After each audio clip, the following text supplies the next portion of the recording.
En ce temps-là, Jésus disait à ses disciples cette parabole. Un homme qui partait en voyage appela ses serviteurs et leur confia ses biens. À l'un, il remit une somme de 5 talents, à un autre 2 talents, au troisième un seul talent, à chacun selon ses capacités, puis il partit.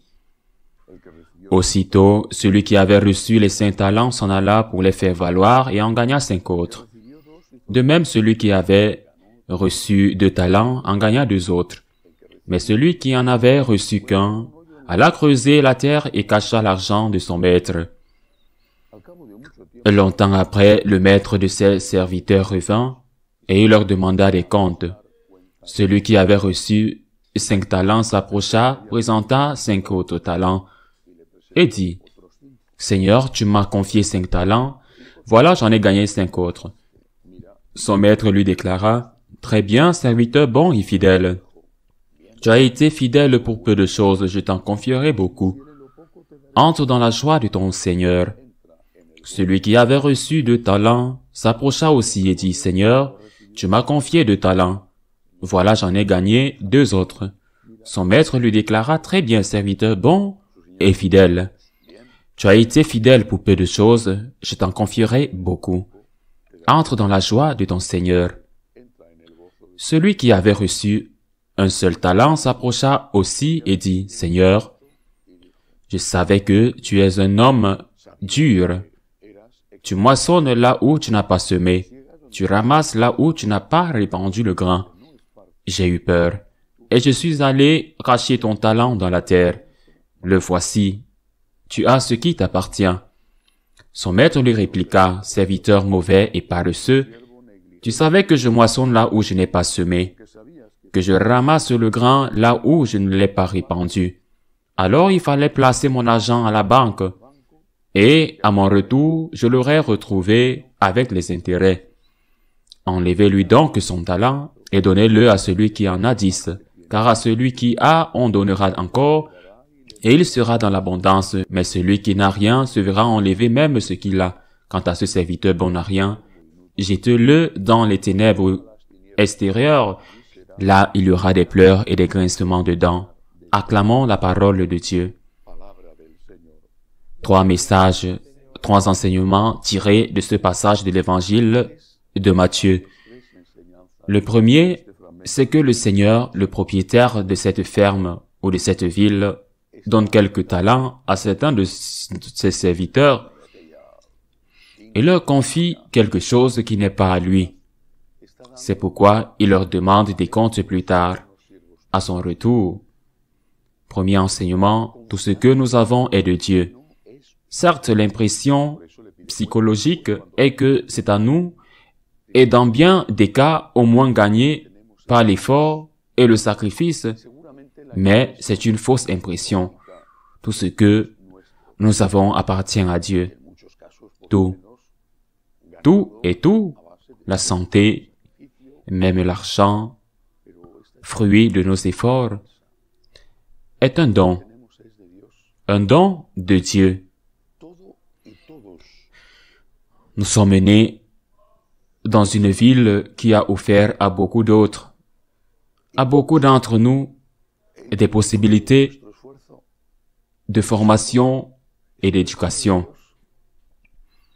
Beaucoup d'entre nous sont nés dans une famille qui nous a donné de l'amour, qui s'est occupé de nous, qui a fait de nous ce que nous sommes. C'est un don. Et je crois que c'est la première idée que nous devrions avoir. Tout est grâce. Tout est don de Dieu. Et c'est pour cela que nous devons porter du fruit. Tout ce que Dieu nous a donné à son service et par amour pour lui au service des hommes. Ne vous remplissez jamais d'orgueil en pensant que vous êtes plus que les autres, même si vous avez réussi et que l'autre n'a pas réussi. parce que vous ne savez pas quelle est l'histoire de l'autre, ce qu'il a intellectuellement, ou quelles ont été ses opportunités. Tout est grâce, tout est don. Et l'action de grâce que nous devons faire, c'est de ne pas nous remplir d'orgueil et de faire fructifier les dons qu'ils nous ont faits. Deuxièmement, le Seigneur ne demande pas à celui qui a 5 talents d'en donner 5, à celui qui a 2 d'en donner 2, et à celui qui n'a qu'un d'en donner 1 talent. Il nous demande de donner autant que nous le pouvons,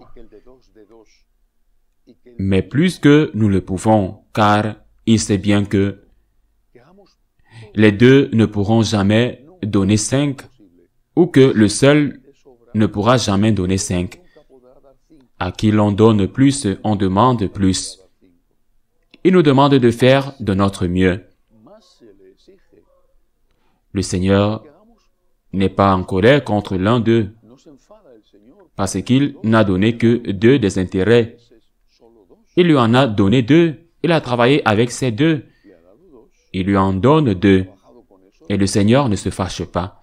Par exemple, dans ta famille n'a pas été la famille idéale. Si elle existe, la famille idéale, à part la Sainte Vierge et Saint Joseph, ta famille n'a pas été la famille idéale. Tes parents n'ont pas été les meilleurs parents du monde. Tu n'as pas eu les possibilités de formation que d'autres ont eues. Ta santé n'a pas été, peut-être parce que tu n'as pas eu une bonne alimentation dans ton enfance. Ta santé n'a pas été la meilleure.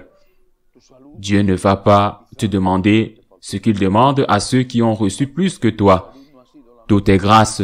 Ce qu'il lui a donné et ce qu'il t'a donné, il n'y a pas de droit à recevoir 5.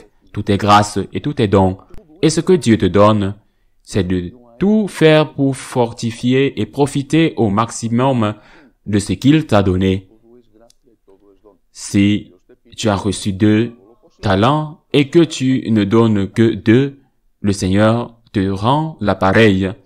Il te donne la même réponse que celui qui, ayant reçu 5, en donne 5.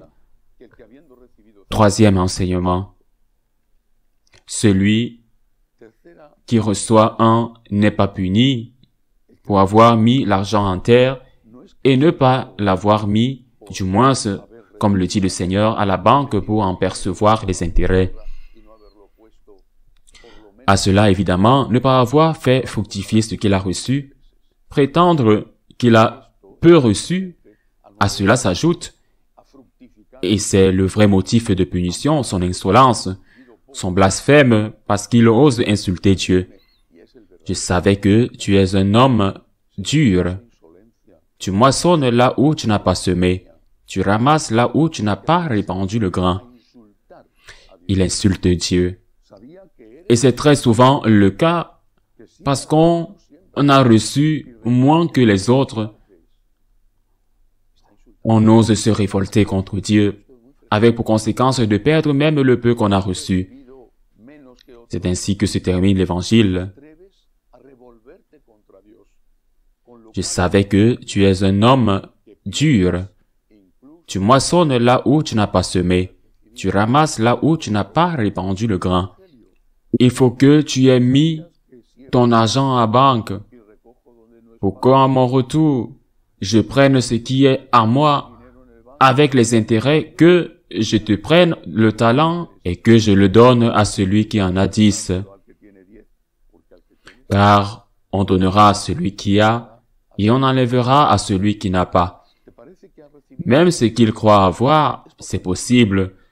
Ou bien, il est certainement possible qu'il ait reçu moins que d'autres. C'est possible. Dieu ne vous demande pas de donner ce qu'il vous demande de donner à celui qui a reçu plus. Il vous demande de réaliser que c'est aussi un don et de donner en fonction de ce qu'il a reçu et de ne pas vous révolter contre lui en l'accusant d'avoir peu reçu, et donc vous ne faites rien, et même le peu qu'il a reçu ne porte pas de fruits, et ne donne pas à Dieu les fruits que Dieu est en droit de recevoir.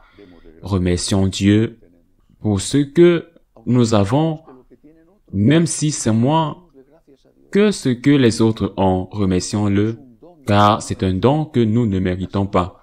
La santé, le travail, la famille, les amis, c'est un cadeau. Ce sont de grands, de merveilleux cadeaux que nous ne méritons pas. Et mettons ce que nous avons, pas ce que nous n'avons pas, mettons ce que nous avons au service du Christ. Aimons le Seigneur de tout notre cœur. Ne soyons pas envieux que d'autres produisent plus. Efforçons-nous de donner autant que nous pouvons donner. Ainsi soit-il.